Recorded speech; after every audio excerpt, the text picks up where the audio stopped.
Assalamualaikum warahmatullahi wabarakatuh. Perkenalkan, nama saya Rinoka. Saya dari kelas Manajemen 1 Fakultas Ekonomika dan Bisnis Universitas Wijaya Kusuma Purwokerto.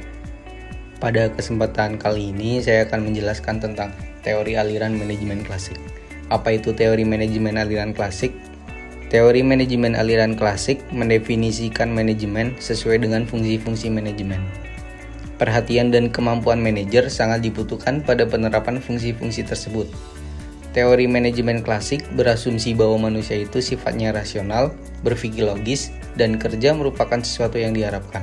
Oleh karena itu, teori klasik berangkat dari premis bahwa organisasi bekerja dalam proses yang logis dan rasional, dengan pendekatan ilmiah dan berlangsung menurut struktural atau anatomi organisasi.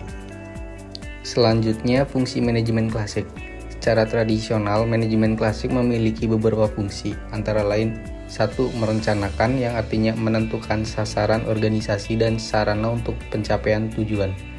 2. Mengorganisasikan atau menetapkan di mana keputusan akan dibuat, siapa yang akan melaksanakan tugas dan pekerjaan, serta siapa yang akan bekerja untuk siapa. Ketiga, memimpin, yang artinya memberi inspirasi dan motivasi kepada karyawan untuk berusaha keras mencapai sasaran organisasi.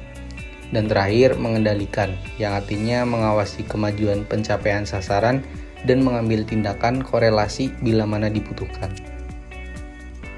Kemudian, apa saja karakteristik manajemen klasik? Manajemen klasik sendiri memiliki beberapa karakteristik dari teori manajemen klasik, yaitu yang pertama, pengembangan manajemen dilakukan oleh teoritis. Kedua, investasi terbesar adalah karyawan. Ketiga, tenaga kerja diberi pelatihan keterampilan sesuai operasi pabrik. Keempat, karyawan bertanggung jawab atas pekerjaan tertentu yang berulang. Dan terakhir, adanya skema pembagian keuntungan. Kemudian, sejarah perkembangan manajemen klasik. Teori manajemen aliran klasik awal sekali timbul akibat terjadinya revolusi industri di Inggris pada abad 18. Para pemikir tersebut memberikan perhatian terhadap masalah-masalah manajemen yang timbul baik itu di kalangan usahawan, industri, maupun masyarakat. Para pemikir itu yang terkenal antara lain Robert Owen, Henry Fayol, Charles, dan lainnya. Adapun manajemen klasik timbul dari kebutuhan akan pedoman untuk mengelola organisasi yang kompleks, misalnya sebuah pabrik. Manajemen itu tidak dilahirkan, tetapi dapat diajarkan, asalkan prinsip-prinsip mendasari dan teori umum manajemen dapat diterapkan. Berikut 3 tokoh manajemen yang mengawali munculnya teori manajemen, yaitu yang pertama Robert Owen tahun 1771 sampai 1858. Dimulai pada awal tahun 1800-an sebagai manajer pabrik pemintalan kapas di New Lanark, Skotlandia. Robert Owen mencurahkan perhatiannya pada penggunaan faktor produksi mesin dan faktor produksi tenaga kerja. Dari hasil pengamatannya, disimpulkan bahwa bila mana terhadap mesin diadakan suatu perawatan yang baik, akan memberikan keuntungan kepada perusahaan. Demikian pula pada tenaga kerja. Apabila tenaga kerja dipelihara dan dirawat, dalam arti adanya perhatian baik kompensasi, kesehatan, tunjangan, dan lain sebagainya, oleh pimpinan perusahaan akan memberikan keuntungan kepada perusahaan. Selanjutnya dikatakan bahwa kuantitas dan kualitas hasil pekerjaan dipengaruhi oleh situasi ekstern dan intern pada pekerjaan. Atas hasil penelitiannya, Robert Owen dikenal sebagai Bapak Manajemen Personalia. Kemudian yang kedua, Charles tahun 1792 sampai 1871. Charles adalah seorang profesor matematika dari Inggris yang menaruh perhatian dan minat pada bidang manajemen.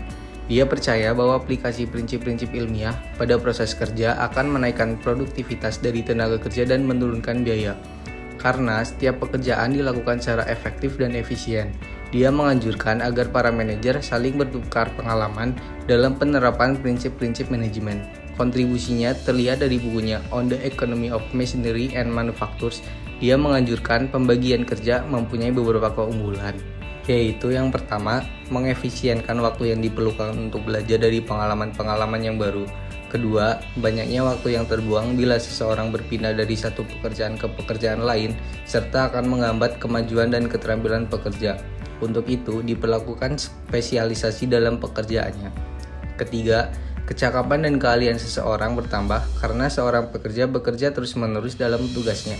Keempat, adanya perhatian pada pekerjaannya sehingga dapat meresapi alat-alatnya karena perhatiannya pada hal itu-itu saja. Kontribusi lain dari Charles yaitu mengembangkan kerjasama yang saling menguntungkan antara para pekerja dengan pemilik perusahaan, juga membuat skema perencanaan pembagian keuntungan.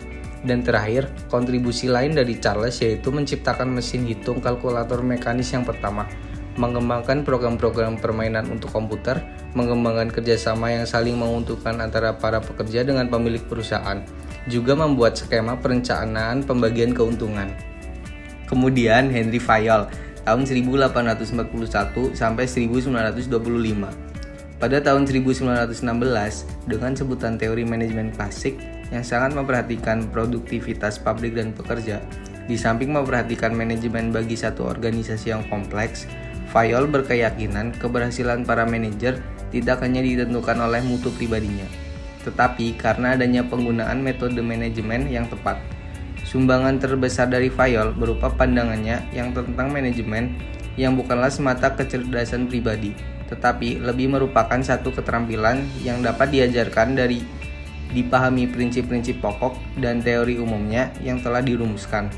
Fayol membagi kegiatan dan operasi perusahaan ke dalam 6 macam kegiatan. Yang pertama teknis, yaitu berusaha menghasilkan dan membuat barang-barang produksi. Yang kedua dagang, yaitu dengan cara mengadakan pembelian bahan mentah dan menjual hasil produksi.